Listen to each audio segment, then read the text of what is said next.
Hello，各位大家好。咁今日係2025年12月10號。咁今晚咧就快活谷咧有9場嘅夜馬賽事。咁我哋今次咧都係介紹第9場嘅。咁第9場呢場馬咧，我哋就會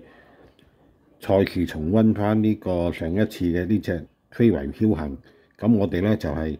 今次咧亦都係揀咗呢一隻非為僥倖嘅。咁非為僥倖就上一次咧。又跑呢個同今晚都係同程嘅1800米，咁我覺得咧呢隻馬咧今次咧應該咧三甲機會都相當大嘅，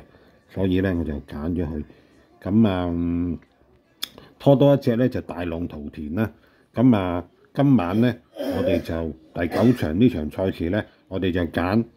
非為僥倖搭大浪淘田。咁記得咧，大浪淘田上一次咧跑呢個路程咧，亦都係相當準成啦。咁亦都係順利勝出咗啦。咁今次呢兩隻馬都係三甲比較穩嘅，我覺得比較穩嘅非為僥倖同埋一個大浪淘田。咁咧今晚嘅 tips 提供咧，我哋就提供呢兩隻第9場非為僥倖搭大浪淘田。而家先去咗賽事重溫先啦。呢隻非為僥倖起步嘅時候啊，咁前面快閘嘅馬呢，見到就埋邊位置奔放快嘅，內欄有非為僥倖啊，中間橙衫第3位呢有曾友啦，中間黃衫黃帽滿心星走咗上去大約第2、3位嘅，後多層嘅馬啦，外邊粉紅帽龍紋邊影啊，內欄有唯美主義啊，中間綠衫大千氣象，外邊紅衫浪漫老窩，後邊3匹馬有財有勢，內欄藍衫嘅外邊升價，暫時殿後係99為轉嚟㗎，開始轉呢個滿貫彎啦，前面放嘅馬呢就係嗰隻奔放啦，跟住第2位就非為僥倖啊，第3位外邊位置黃衫就滿心星啊，內欄第4係曾友啊，第5位呢內欄灰色衫唯美主義，中間粉紅帽第6啊龍紋邊影啊，外邊3搭望空咗喎，紅衫尾5浪漫老窩，後邊嗰4匹馬分別有財有勢大千氣象啊，黃帽尾子響外邊係升價，暫時殿後嘅馬匹呢係嗰隻99為轉嚟㗎，去到對面直路嘅中段咯，前面奔放就順住佢走啦，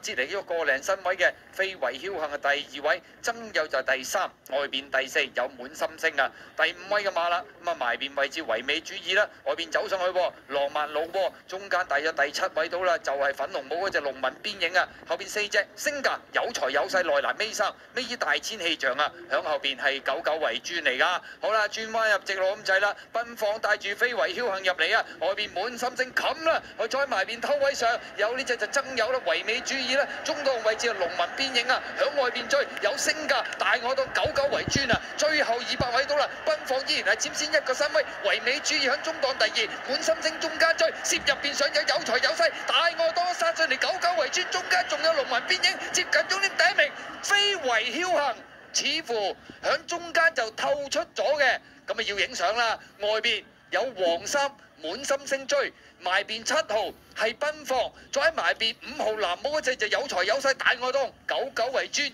贏嗰隻係咪非為僥倖呢？好似真係喎，非為僥倖突咗啲出嚟啊！入邊就有隻滿心星啊，奔放99為轉，幾隻馬要影相啊，仲有財有勢啊，所以話呢場真係好接近7隻馬一齊衝。不過足線就一定係非為僥倖啦，第2就係11號滿心星，第3好似係最。呢一隻馬咧，非為僥倖咧喺上一次呢一場1800米啊，咁就喺幾隻強敵嘅威脅之下咧，影相緊勝，包括呢一隻啦好近啊，亦都滿心星啱去一個好微嘅好短嘅距離贏咗，所以今次咧我覺得咧呢隻非為僥倖今次亦都係相當